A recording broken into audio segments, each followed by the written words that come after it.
Bayes theorem. B1, B2, Bn, B set of exhaustive and mutually exclusive. Mutually exclusive அப்படின்னா என்ன meaning? இப்போ B1 ஒரு event. B1 for example இதை வந்து tossing A coin at a time வந்து head தான் வரும், ஆர் டெயில் தான் வரும். ஓகே, இப்போ ஹெட்டுக்கும் டெயிலுக்கும் ஏதாவது ரிலேஷன் இருக்கா? ஒரு ஈவெண்ட் இருந்துச்சுன்னா இன்னொரு ஈவெண்ட் என்ன ஆகாது, உள்ளாது. அதாவது சைமல்டேனியஸா டூ ஃபங்க்ஷன்ஸ் வந்து ஆக்டிவேட் ஆகாது. ஓகே, சைமல்டேனியஸா என்ன ஆகாது, டூ ஃபங்க்ஷன்ஸ் ஆக்டிவேட் ஆகாது. அதுக்கு பேர் தான் மியூச்சுவலி எக்ஸ்க்ளூசிவ் ஈவெண்ட்ஸ். ஓகே, சரி. அடுத்தது இதுல இன்னொரு ஈவெண்ட் வந்து அசோசியேட்டட் ஆகுது. டி அப்படின்னா another ஈவெண்ட் அசோசியேட்டட் ஆகுது. இப்போ பிராக்டிகலா கொண்டு வந்தோம் அப்படின்னா, இப்போ தமிழ்நாடு பென்ஷன் ஸ்கீம் ஒன்று போட்டு விட்டாங்க. அடுத்த இப்போ புதுசா Tamil Nadu pension scheme final month, அதாவது அவங்க ரிட்டையர்ட் ஆகக்கூடிய ஃபைனல் மந்த்ல அவங்க எவ்வளவு சேலரி வாங்குறாங்களோ அதுல இருந்து 50% அந்த ரிட்டையர்ட் ஆன பர்சனுக்கு என்ன கிடைக்கும், பென்ஷனா கிடைக்கும். இப்போ ஃபார் எக்ஸாம்பிள் இப்போ 1 lakh சேலரி, அதாவது ஃபைனல் மந்த் 1 lakh சேலரி வாங்குறாரு, 60 வயசு ரிட்டையர்ட் ஆயிட்டாங்க. ரிட்டையர்ட் ஆன உடனே அவங்களுக்கு வந்து பென்ஷன் வந்து என்ன அப்படின்னா 50% பென்ஷன் கொடுக்குறாங்க. அப்போ 50% பென்ஷன் அப்படின்னா நல்லா பாத்துக்க, 1 lakh 50,000 என்ன வரும் பென்ஷன், 1 lakh அதுக்கு 50% என்னது பென்ஷன். இவ்வளவு வரும். கால்குலேஷன்லாம் எல்லாரும் வச்சிருப்போம்ல, எல்லாம் கரெக்டா எடுத்து வச்சுக்க. கட் பண்ணி விட்டோம் அப்படின்னா இதை 5 மல்டிபிள் பண்ணா 50,000 வந்து அவங்களுக்கு பென்ஷனா கிடைக்கும். அவங்க வந்து சாகுது வரைக்கும் என்ன கிடைக்கும், பென்ஷன். அது வேலை பார்க்கக்கூடிய அந்த நபர். ஓகே, சரி. இப்போ அவரு இறந்துட்டாருன்னா ஃபேமிலி பென்ஷன், அதாவது ஹஸ்பண்ட் இருந்தா ஒய்ஃப் உயிரோடு இருந்தாங்கன்னா ஒய்ஃபு கிடைக்கும். ஒய்ஃப் இதே போல வேலை பார்த்து ரிட்டையர்ட் ஆகி இறந்துட்டாங்க அப்படின்னா ஹஸ்பண்ட் உயிரோடு இருந்தா யாருக்கு கிடைக்கும், ஹஸ்பண்ட் கிடைக்கும்.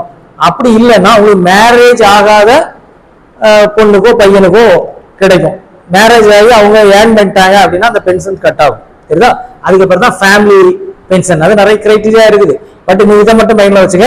ஒரு ஹஸ்பண்ட் ஒர்க் பண்றாரு, ரிட்டையர் ஆயிட்டாரு, கவர்மெண்ட் கேரண்டி பென்ஷன் எவ்வளவு கொடுக்குறாங்க, 50% என்னது பென்ஷன் கொடுக்குறாங்க. So final month salary 1 lakh. அப்போ ரிட்டையர் ஆன பிறகு அவருக்கு எவ்வளவு கையில வரும், வேலைக்கு போகாம எவ்வளவு வரும், 50,000 வந்து பர் மந்த் கிடைச்சிட்டே இருக்கும். அவரு இறந்துட்டார். இப்போ ஒய்ஃபுக்கு தெரியுதா, அதுக்கு பேரு ஃபேமிலி பென்ஷன். தெரியுதா? ஃபேமிலி பென்ஷன் என்ன கேரண்டி கொடுத்துருக்காங்கன்னா, இவங்க வாங்கியிருக்காங்கல்ல அதுல 60%, இதுல இல்ல, இவங்க பென்ஷனை வாங்குறாங்கல்ல ரிட்டையர்ட் ஆனவர் அதுலதான் 60%. அப்ப எப்படி வரும், 50,000 தான் 60%, 30,000. இது வந்து என்னது 30,000. ஓகேவா? சோ அந்த ரிட்டையர்ட் ஆன பெர்சன் 50,000, ஃபேமிலி பென்ஷன் என்னது 30,000, இதுல 60. இதை நம்ம எப்படி கொண்டு வந்துடலாம் இங்க கனெக்டிவிட்டியில அப்படின்னா, நல்லா பாத்துக்க. 50% 60% இருக்குல்ல, 50% into 60% போட்டு ஒரே லைன்ல இதை கால்குலேட் பண்ணிடலாம். சரிதா? அவனோட கடைசி மாசம் சேலரி எவ்வளவு, 1 lakh. 1 lakh 50%. நான் முதல்ல நம்ம ப்ராபபிலிட்டியில நான் சொல்லியிருக்கேன், 50% எப்படி எழுதிடலாம், 50% எப்படி எழுதிடலாம், 0.5 போட்டுடலாமா, கன்வெர்ட் பண்ணிடலாம். Like that. 60% எப்படி எழுதிடலாம், 0.6. சரிதா? என்ன செய்யணும்னா அத இப்படி கொண்டு வந்தா போதும், மல்டிபிள் பண்ணிட்டா போதும், 0.6. இப்போ நீ இதை கால்குலேட்டர்ல மல்டிபிள் பண்ணி பாரு. சரிதா? டக்குன்னு கால்குலேட்டர்ல மல்டிபிள் பண்ணி பாரு, இதை ஸ்டில் பண்ணிக்க. சோ இதை மல்டிபிள் பண்ணா என்ன வருது, 30,000. அப்படி 2 ஸ்டெப்ல போறதுக்கு பதிலா நம்ம என்ன பண்ணிடலாம், அப்படியே மல்டிபிள் பண்ணாலும் என்ன வந்துடும் அதுதான். இப்போ எருமை நான் இதை பேஸ் பண்ணி ப்ராப்ளம்ஸ்லாம் வரும்போது ஏன் மல்டிபிள் பண்றோம், ஏன் அந்த கான்செப்ட்லாம் உனக்கு தெரிஞ்சிடும். தெரியுதா? இதுல கண்டிஷனல் ப்ராபபிலிட்டியும் உள்ள வரும். அதை நான் ஒரு ப்ராப்ளம் நான் எக்ஸ்பிளைன் பண்ணும்போது உனக்கு என்ன மேட்டர் அப்படிங்கிறது தெரிஞ்சிடும். தெரியுதா? இப்போ இதெல்லாம் காப்பி பண்ணிட்டீங்கல்ல, ஓகேதானா? சரி, ஸ்டில் பண்ணிக்க.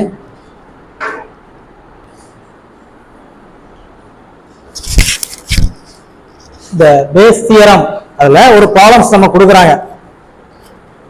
அப்போ ப்ராப்ளம் வந்து ஒரு பேராகிராஃப் ஃபார்ம்ல இருக்கும். இதுல என்னெல்லாம் நோட் பண்ணணும் அப்படின்னா, ஃபர்ஸ்ட் வந்து போல்ட் ஃபேக்டரி, இது ஒரு ஃபேக்டரி. அதுல என்னெல்லாம் மிஷின்ஸ் இருக்குது அப்படின்னா A, B and C 3 types of machines இருக்குது. தெரியுதா? இப்போ அந்த ஏங்கிறது 25%, அந்த மொத்த அவுட்புட்ல 25% வந்து எந்த மிஷின் ப்ரொடக்ஷன் பண்ணுது? ஏ. மொத்த அவுட்புட்ல 35% எந்த மிஷின் ப்ரொடக்ஷன் பண்ணுது? பி. 40% யார் ப்ரொடக்ஷன் பண்றா? சி அப்படிங்கிற மிஷின் வந்து ப்ரொடக்ஷன் பண்ணுது. தெரியுதா? அதுல என்ன ஒண்ணு பாக்குறோம், அதுல டிஃபெக்டிவ் சான்சஸ் இருக்கு. டிஃபெக்டிவ் ஒரு ப்ரொடக்டிவிட்டி ஏதாவது ஒண்ணுல எப்பயாவது ஒரு சின்ன டிஃபெக்டிவிட்டி இருக்கும்ல. அப்போ டிஃபெக்டிவிட்டியை பற்றி தான் நெக்ஸ்ட் பேசுறாங்க. என்ன அப்படி அதை கொண்டு வராங்க அப்படின்னா, இதுல நல்லா பாத்துக்க, தேர் அவுட்புட்ஸ் 5% டிஃபெக்டிவிட்டி. எது டிஃபெக்டிவா இருக்குது அப்படின்னா, மிஷின் ஏ ப்ரொடியூஸ் பண்றதுல 5% என்னதான் இருக்குது? டிஃபெக்டிவா இருக்குது. சோ டோட்டல் ப்ரொடக்ஷன்ல ஏ வந்து எவ்வளவு கான்ட்ரிபியூட் பண்ணுது? 25% கான்ட்ரிபியூட் பண்ணுது. அந்த 25% 5% எப்படி இருக்குது? டிஃபெக்டிவா இருக்குது. தெரியுதா? கன்ஃபார்மானு கிடையாது, இது ஒரு ப்ராபபிலிட்டி சான்ஸ்ல சொல்றாங்க. அதே மாதிரி பி அப்படிங்கிற மிஷின் வந்து டோட்டலா அந்த ஃபேக்டரியில இருந்து ப்ரொடக்ஷன் ஆகி வரக்கூடிய ஐட்டத்துல எத்தனை பர்சன்டேஜ் அது பிங்கிறது ப்ரொடியூஸ் பண்ணுது? 35%. தெரியுதா? 35% பிங்கிற மிஷின் ப்ரொடக்ஷன் பண்ணுது. அந்த 35%ல எவ்வளவு ப்ரொடக்ஷன்ல டிஃபெக்டிவா இருக்கும்? 4 தந்திருக்காங்க. 4% என்ன இருக்கும்? டிஃபெக்டிவ். தெரியுதா? நான் முதல்ல எக்ஸ்பிளைன் பண்ணேன். இது வந்து அந்த அந்த பர்சனோட பென்ஷன், கீழே வரக்கூடியது ஃபேமிலி பென்ஷன். தெரியுதா? அப்படி மைண்ட்ல வச்சுக்க. நெக்ஸ்ட் ஏங்கிறது 40% வந்து ப்ரொடக்ஷன் பண்ணுது. டோட்டல் ப்ரொடக்ஷன்ல 40%. அதுல எவ்வளவு பர்சன்டேஜ் டிஃபெக்டிவா இருக்கிறதுக்கு சான்ஸ் இருக்கு? 2% டிஃபெக்டிவா இருக்கிறதுக்கு சான்ஸ் இருக்குது. தெரியுதா? இதை நீ ஆட் பண்ணி பார்த்தாலே தெரியும். இதெல்லாம் ஆட் பண்ணா 100% வரும். டோட்டலா அந்த ஃபேக்டரியோட ப்ரொடக்ஷன் 100% தானே. இதெல்லாம் ஆட் பண்ணா 100% வரும். சப்போஸ் இதுல 100% வரல அப்படின்னா கொஸ்டின் மிஸ்டேக், உனக்கு மார்க் வந்துடும். அப்படி ஐடென்டிஃபை பண்ண தெரியும். ஓகேவா? சரி, இப்போ இதெல்லாம் தந்துட்டு அவங்க என்ன கேட்கறாங்க, அதான் வரணும். If a bolt is chosen at random, இப்போ ஃபார் எக்ஸாம்பிள் அவங்க ப்ரொடக்ஷன் பண்ணது எல்லாத்தையுமே ஒரு பெரிய பாக்ஸ்ல வச்சிருக்கோம்னு வைப்பேன். சரிதா? அது எதனால இருக்கலாம், ஏதாவது ஐசி சிப்ஸா இருக்கலாம், போல்ட்டா இருக்கலாம். இங்க என்ன கொடுத்துருக்காங்க? போல்ட் தானே கொடுத்துருக்காங்க. போல்ட் ஒரு பாக்ஸ்ல அவங்க ப்ரொடக்ஷன் பண்ணது எல்லாமே இருக்கு. ஏபிசி மிஷின்லாம் ப்ரொடக்ஷன் பண்ணது எல்லாம் சேர்த்து ஒரு பாக்ஸ்ல போட்டிருக்கோம்.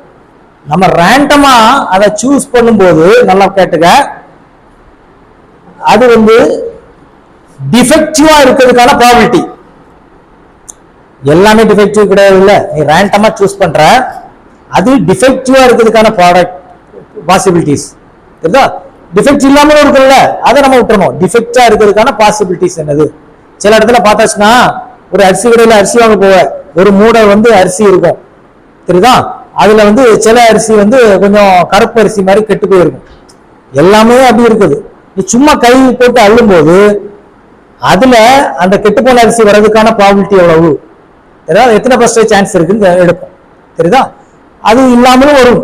பட் அதுக்கு சான்ஸ் எவ்வளவு? ரொம்ப மினிமமா தான் இருக்கும். ஒரே ஒரு பர்சன்டேஜ் சான்ஸ் இருக்கும். தெரியுதா? ஏன்னா மெஜாரிட்டி என்ன இருக்கு? நல்ல ஐட்டங்கள். இங்க பார்த்தா தெரியும் 25% வந்து ப்ரொடக்ஷன் பண்ணுது, அதுல 5% தான் என்ன வருது? டிஃபெக்டிவ். மினிமம் தானே. இதுல 35% எவ்வளவு வருது? 4. 40ல எவ்வளவு வருது? 2% தான் டிஃபெக்டிவா இருக்கு. அதான் 40 பேர்ல 2 பேர் தான் ஃபெயில் ஆகிறான்னு அர்த்தம். தெரியுதா? அப்படி. ஓகே, இப்போ டிஃபெக்டிவ் வரதுக்கான ப்ராபபிலிட்டி என்னது? ப்ராபபிலிட்டினால சொன்னேன் பாசிபிலிட்டிஸ் எத்தனை பர்சன்டேஜ்னு அர்த்தம். தெரியுதா? அடுத்த ஒரு क्वेश्चन வருது பாரு. If a bolt chosen at random is found to be defective, what is the probability that it was produced by B? அது ஒரு क्वेश्चन. சரியா? அது ஒரு क्वेश्चन. R C. அப்போ இதுல மூணு क्वेश्चन இருக்கு. ஒரு क्वेश्चन என்னது? அந்த பாக்ஸை நீ கைப்பற்றி எடுத்தா டிஃபெக்டிவா வரதுக்கான probability அப்படின்னு ஒரு क्वेश्चन. அடுத்தது நீ எடுத்துட்ட ஓகே, பட் நீ எடுத்த ப்ராடக்ட் வந்து டிஃபெக்டா இருக்கணும், அது மிஷின் பியால ப்ரொடியூஸ் பண்ணதா இருக்கும், அதுக்கான ப்ராபபிலிட்டி என்னன்னு கேட்டிருக்காங்க. அடுத்தது ஒண்ணு என்ன கேட்டிருக்காங்க? அது சியால ப்ரொடியூஸ் பண்ணதுக்கான ப்ராபபிலிட்டி என்னன்னு கேட்டிருக்காங்க. சரிதா? சரி, இதை நான் இன்னொரு ஜென்ரலா ஒரு இதை உனக்கு சொல்லி தந்து இதை நான் எக்ஸ்பிளைன் பண்றேன். சரிதா? இப்போ வந்து நம்ம காலேஜ்ல இருந்து ஒரு கொஞ்சம் ஸ்டூடெண்ட், சரிதா, அதுல வந்து பாஸ் ஆனவங்க இருக்கான், ஃபெயில் ஆனவங்க இருக்கான் ஒரு சப்ஜெக்ட். இன்னொரு காலேஜ் இருக்கு, அங்கேயும் சேம் சப்ஜெக்ட் பாஸ் பண்ணவங்க இருக்காங்க, ஃபெயில் பண்ணவங்க இருக்காங்க. இன்னொரு காலேஜ் பாஸ் ஃபெயில் எல்லாம் சேர்ந்து ஒரு ரூம்ல இல்லாட்டா ஒரு பெரிய ஹால்ல இருக்கிறாங்க. ரேண்டமா ஒரு 2 பேரை சூஸ் பண்றோம், சரிதா? அவன் ஃபெயில் ஆயிருக்கிறதுக்கான ப்ராபபிலிட்டி என்னது? ஃபெயில் ஆகுது, அவன் அந்த ஸ்டூடெண்ட் ஃபெயில் ஆயிருக்கணும், அதுக்கான ப்ராபபிலிட்டி என்னது? அது ஃபர்ஸ்ட் கொஸ்டின். இன்னொன்னு, அவன் ஃபெயில் ஆயிருக்கணும், பட் அவன் வந்து காலேஜ் இந்த காலேஜ்ல உள்ள ஸ்டூடெண்டா இருக்கும். ஃபெயிலா இருக்கணும், பட் அவன் எந்த காலேஜ்ல உள்ளவனா இருக்கணும், பர்டிகுலரா ஒரு காலேஜ் நேம் சொல்லி இந்த காலேஜ், இல்லைன்னா இந்த காலேஜ், அது அடுத்த கொஸ்டின், இல்லைன்னா அந்த காலேஜ். சரிதா? அப்படி இருக்கணும். இதான் கொஸ்டின். இப்போ பார்த்தாலாம் இதான் பெருசா மாதிரி தெரியும். சிம்பிளா நம்ம எப்படி முடிக்கலாம் அப்படின்னா, இதுல எல்லா ப்ராடக்ட்டுக்கும் ஒரே ஃபார்ம் தான், ஏ பி சி இப்படி எடுத்துறோம். இது அந்த ஃபேக்டரியில் இருக்கக்கூடிய மிஷின்ஸ். ஏ எவ்வளவு பர்சன்டேஜ் ப்ரொடியூஸ் பண்ணுது? எவ்வளவு? 25%. நான் பர்சன்டேஜ் எல்லாம் எப்படி கன்வெர்ட் பண்ணிடணும்? டெசிமல் கொண்டு போகணும். 25% எப்படி டெசிமல் கன்வெர்ட் பண்ணுவேன்? எப்படி பண்ணுவேன்? 0.25. 0.25. அடுத்தது 35. பிங்கிறது எவ்வளவு ப்ரொடியூஸ் பண்ணுதா? அவுட்புட் எவ்வளவு?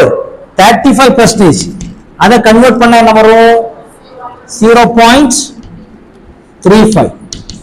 அடுத்தது சிங்கிறது 40, அதை கன்வெர்ட் பண்ணா 0.4. சரிதா? இவங்க எல்லாமே அவங்களோட ப்ரொடக்ஷன்ஸ். இதுக்கு நம்ம லேபிள் எப்படி கொடுக்கணும் அப்படின்னா, B1 B2 B3 அப்படி கொடுத்துரும். லேபிள் கொடுக்குற. நெக்ஸ்ட் அடுத்தது டிஃபெக்டிவ். நல்லா பார்த்துக்க, ஏங்கிறது எவ்வளவு டிஃபெக்டிவ் கொடுக்குது? 5%. 5%. 5%. 5% எப்படி எழுதலாம்? 0.05. 0.05. அடுத்தது 35, சாரி 4. அடுத்தது 4. 4% எப்படி எழுதலாம்? 0.04. அடுத்தது 2%. எப்படி எழுதலாம்? 0.02. எழுதிச்சல்ல? சரி, ஃபர்ஸ்ட் क्वेश्चन ஆன்சர் பாரு. Let's be a defective products. Defective items. Defective item.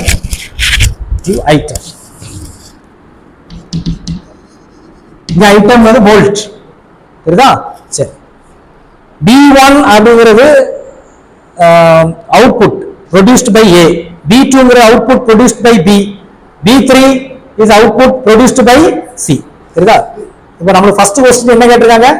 Defective, probability of defective கேட்டிருக்காங்க. Probability of defective. இப்போ நல்லா பாத்துக்க, மிஷின் A ப்ரொடியூஸ் பண்ணக்கூடியது ப்ராபபிலிட்டி ஆஃப் B1 இன்டு அது டிஃபெக்டிவ் கொண்டு வரக்கூடியதை நம்ம என்ன செய்யணும்? கீழே உள்ளதெல்லாம் என்னது? டிஃபெக்டிவ். அப்போ ப்ராபபிலிட்டி ஆஃப் டிஃபெக்டிவ் அது எதால? B1 ல இருந்து வரக்கூடிய டிஃபெக்டிவ். சரிதா? Next plus probability of B2. Probability of B2 அதுல defective probability of B by B2. B2 produce பண்ணால டிஃபெக்டிவ்.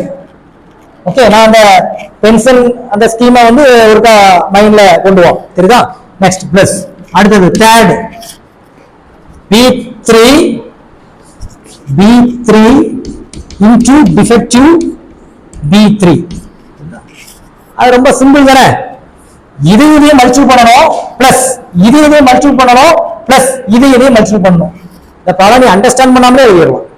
இந்த டேபிள் போட்டாச்சு அப்படின்னா டிஃபெக்டிவ் ப்ராபபிலிட்டி ஆஃப் டிஃபெக்டிவ்னு கேட்டா என்ன செய்யலாம்? இதை ரெண்டு மல்டிபிள் பண்ணு பிளஸ் இதை ரெண்டு மல்டிபிள் பண்ணு பிளஸ் இதை ரெண்டு என்ன செய் மல்டிபிள் பண்ணு, முடிஞ்சு போச்சு. இப்போ பாரு என்ன வருது பாரு, 0.25 into 0.05 plus அடுத்தது 0.35 into 0.04 plus 0.4 into 0.02. தெரியுதா?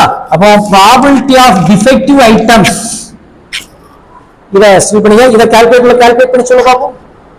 சோ இதை கால்குலேட் பண்ணும்போது நம்மளுக்கு கிடைக்கக்கூடியது 0.035. தெரியுதா? அப்போ பெர்சன்டேஜ்ல கன்வெர்ட் பண்ணா இது என்னடே வரும்? 3.5%. அப்போ அந்த ஃபேக்டரி மொத்தமா ப்ரொடியூஸ் பண்றதுல நீ ரேண்டமா போல்ட்டை சூஸ் பண்ணோம்னா அது டிஃபெக்டிவா இருக்கக்கூடிய சான்ஸே ரொம்ப மினிமம். எவ்வளவு? 3.5% தான் இருக்கு.